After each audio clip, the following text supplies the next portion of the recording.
Okay, welcome to day 3 of, well, it's the third day we're working on it, of the old LeBaron Project 318, how to make a 318 scoot and still get 20 miles to the gallon. Uh, just, man, I love the body lines on this car. Tony doesn't want the white pinstripe put back on, but I love the white pinstripe, so I don't know. Anyway, today, my beautiful wife is our camera lady. This is our car. This is our car. Our love car. Our love car. Right. Love car. Okay, I'm gonna let her film. We got the head ready to come out. So I'm gonna set that out right quick. Today, kind of want to go over some stuff. I told you, like, we're gonna change the heads on it. Put a brand new. We're gonna put it while we got it down this far. We're gonna go ahead and put a new time and chain of gear in it, clean it up. I'm gonna spray some paint on it, make it pretty. Going to give it a Krylon overhaul. Okay, but today, now there's nothing wrong with these heads. These heads they're good. I'm going to put them on a shelf because I hoard. All Mopar people hoard. I think you cannot call yourself a car person if you're not a hoarder a little bit. Today I want to give you a tip though. I said I'm gonna build this like I would if I was back in 91 or 92, and how 318s have a tremendous amount of power. When I was a kid growing up, my dad had a Hemi Cuda. Okay, a freaking 70 model Hemi Cuda. My dad's best friend's wife drove a 1970 model Grand Coupe Cuda, purple. I remember this car. She was my babysitter. It was plum crazy purple. Had a black vinyl top, had a luggage rack on the back, said Grand Coupe on the sides. It was beautiful. But it had a 318 two-barrel in it. And when you pulled out in the road and took off, now you pull out my dad's Hemi Cuda and you take off, you can feel your cheeks sliding back on your face. Hers took off like, you know. So, Dad and his best friend decided they were going to soup it up. So they went to a salvage yard and bought a blowed up 340. Took the 340 cam, lifters, heads, and everything, put in that 318. And it went a little bit faster, but it was still. So I grew up my whole life. 318s don't run. My first car was a Duster, 344 speed car. I bought it for $50 with no motor. My dad put a 70 model 383 HP in it. It run like a rat on acid. Are you looking at something? Just looking at the... Okay, anyway, the first car I ever bought by myself, I was like 14 and a half, I think. This old man down the road had a 74 Sebring Plus 318 two-barrel. Now, by the time I was 16, I had a 72 Duster, said 340 on the side, but had a 383 Magnum in it. Had a 71 Challenger Shaker Hood 340 stick car. Both of them was just an evil. Well, I bought this 318 Satellite. You know. Later, though, I found out how to make a 318 really run. So my tip today is man, go on YouTube. Like, okay, I've taken 318s, put the 302 casting heads on them, and just make them wake up. But then I was watching the YouTube video on a guy who was doing some stuff about those 302 casting heads. Come to find out, almost half of the intake valve is shrouded really bad. See, I didn't know anything about shrouding in the early 90s. He showed how to deshroud the valves. Just major performance gains. One guy gasket matched it with a 340 intake, and that didn't help the flow any. They said that with a 400 lift cam, which is about what we got, close, that you was running 156 CFM. It's a joke. But you can take and cut out part of the hump that holds the bottom end of the guide seat, and he got it to flow 230 something CFMs, which for 318, that's great. You're talking about a performance boost, and as long as you keep your foot out of the go pedal, you still get your economy, which is mainly what we're after because we want to go cruising, right, babe? Yes.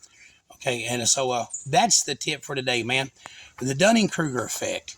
Anybody that thinks they know everything can't learn anything. I know a lot about these little 318s. I really do. I know how to make them really, really run for a car that you don't trailer to the track. You have tags, you have insurance, you have cold blowing air, two Right. 12s in the trunk, you're booming some old heavy metal. And you know, when you drive up there, yeah, sure, some dude's going to be running 5s and 6s and 7s and stuff like that, but you can take your family to Pizza Hut in a car that runs respectfully in the mid 9s. And so that's what we're after. But if I can get on YouTube and I can learn from people and I can learn how to get more with just a little bit of effort. So we got the 302 heads we're fixing to put on here, but I'm going to deshroud them. I'm going to work on that hump a little bit in there. I'm not going to go crazy because I'm not drag racing the car. Right. I just want it to climb hills better. So that's my tip today. Okay, one thing I want to do is I want to give you a story on this car. Okay, walk over there. I want people to see how beautiful this car is. Go ahead and scan the car. Okay. It's really in good condition. Yeah, yeah. I want to give you a story on this car, why we named the car what we named it. Okay, once I've been running body shop. I've been running body shop since 91. Well, I worked for my dad. Actually, when my boys took over, now we're third generation. I've been there since 91, but there was a time that because of some circumstances, we fell on hard times, and I had to go get a job driving truck. I was hauling car tires from Batesville to Little Rock to Pine Bluff and back. And I was driving every day through this little town called Concord. Now, there was a man by the his name was Mr. Reed, and I've got his name on some receipts in the car. It was Mr. and Mrs. Reed. Her name was Jewel. Okay, well, anyway, he owned a couple dozen old plastic Mopars. I mean, some cool stuff. Some old 50s cars with the big fins, two-door hardtop cars, like the 59 Fury, like Christine. He had a couple of those. He had some early 60s Phoenix stuff. Had a 300.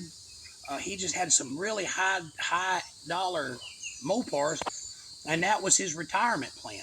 That's what he done. He collected them up, and he had them, and that's what he sold them off to for him and his wife. This was his new car. This was his the 70, and I thought it was a 78. Dug out the title. It's a 79. So I guess this is the last year for these cars. Anyway, I have to look that up too. But anyway, Mr. Reed this was his new car, a 1979 Chrysler, and this was back in our late 90s. I fell in love with it. The color, it just gleamed in the sun. Well, I've always just been a big fan of these cars. I've had a few Aspens. I've had a lot of the Chrysler stuff, but I've never been able to get my hands on this body style.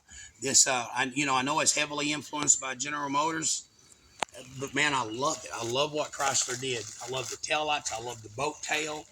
I paid more money for this back glass. That's part of the story. Yeah, I'm gonna shut this real quick. But man, everything's so solid. It is. Anyway, Mr. Reed was in his late 60s at this time. And this was his car, and I would stop and I would look at his old Mopars. Well, he gradually sold them off. And then my appreciation for this car grew. So I got to asking him, what would you take for this car? And he goes, I ain't selling that car. I'll die in that car. Well, he did. I stopped by, and as I was driving truck, I would stop by every year or two. Hey, is that car for sale? And it started in the late, like 98, sometimes 97, 98. I would stop and check on the car. Then finally one day I stopped by and asked if it was for sale, and they told me that they couldn't sell it because their dad passed away. Come back later. So I come back later, and I come back later. And then I got married 2.5 years ago. And it was right after we got married. I stopped by one day, and a woman that I didn't know answered the door, and I said, "Yeah." And this thing was under the metal carports, and somebody hit a rock and knocked the back glass out of it. So it was full of boxes and full of books. And but one thing I remember, that one of the last times I stopped, Mr. Reed was getting too old to drive. He was getting where he couldn't drive right, and so the kids sabotaged the car. Uh, Actually unhooked the wire that had a lane burn system on it, and Mr. Reed had put a points distributor in it. And one of the kids went out there and unhooked the wire from the distributor. So instead of going from the distributor to the coil, it went from the coil wire. Instead of coming from the ignition switch to the coil, they had it hooked up where it was hooked up to the heater switch. He couldn't get it to fire, and he couldn't find out why. Everything looked okay to him. And I looked at that wire, that's wrong, but apparently somebody did this. So Mr. Reed figured out what was wrong with it, and him and his wife went for one last drive in it. And if you'll notice, and I almost hate to fix it, but this old man and his old lady got in their car and they went cruising, and he went into town. He hit somebody. That's the story behind the maroon fender. So as the car was sitting there, his kids helped him put a fender and a header on it, but he never got to drive the car again. And well, that's when I stopped and asked about the car, they told me that Mr. Reed had passed away. And so I left my name and phone number again. And then 3 years ago, I got a call from and actually I stopped by the last time I stopped. I said, "Hey, I was just," she goes, "Yeah, I know who you are. You're Tony Stunts. I've got your name and phone number written down in here a dozen times. Every time you stop, they magnet it to the fridge. It's on the fridge a dozen times that you stop." And she said, "I'm going to tell you something." She said, "Daddy's gone and Mama has dementia. And sometimes she don't know who we are." And said, "All we got to do is open the door and take Mom outside. And when she sees that car, she relives that day that her and Daddy got in it and went and had that wreck in town." And she said, then they have their mama back for a little bit. And she said, as long as Mom's alive, the only way we can have her back sometimes is to go out and look at that old car." And I told her, I said, "Man, enough said. Enough said. I'll not bother you again." And that was about 4 years ago. Well, I told my wife, Tony, I told her that story about this cool old car and this story about how this car is the connection that they used to get their mom back, because of her dementia. Well, then, like I said, 3 years ago, I get a phone call, and they told me that their mom had passed away, and they were selling everything, and that one of the family members up north knew the car was there and knew it was praised it, and it was like a $2,000 car. And but the sister that I stopped and talked to told me, she said, "I want you to have it." She said, if you can give us $500, she said, "I'll pay my sister and I won't worry about my part." Her and her brother wanted me to have it. So I told her, I said, "Deal." I said, and I told her, I said, "The problem is I'm broke. So if it needs a motor, I can't do that." And I got over there and we put a battery on it. And like I said, it had been sabotaged. You see this rat nest right here around the starter solenoid. Well, a couple of these wires have been cut and unplugged and mismatched. And so we put a battery on it. And all I did was took the hot wire, the main lead that goes down to the starter, and I hit it straight to the battery. And as soon as we did, the motor just cranked over and sounded great. Mm-hmm.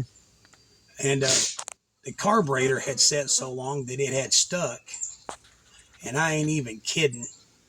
With the gas that was in the tank, we primed it and it started and it sat there and idled like a new car did. Yes, it did.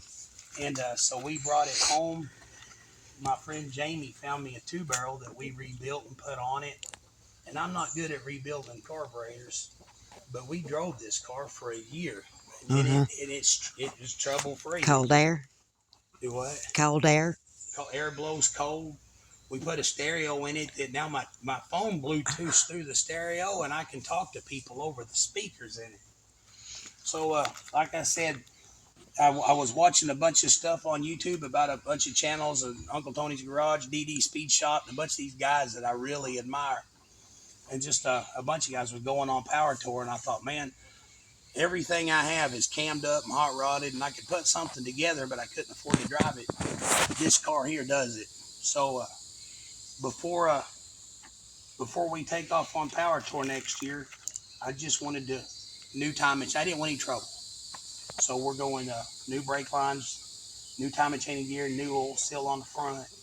I'm going to put a little bit better set of heads on it. We'll put aluminum intake with a 4-bar carburetor, set of hooker headers, and the next episode, what we're going to do is one of the things is on a Mopar.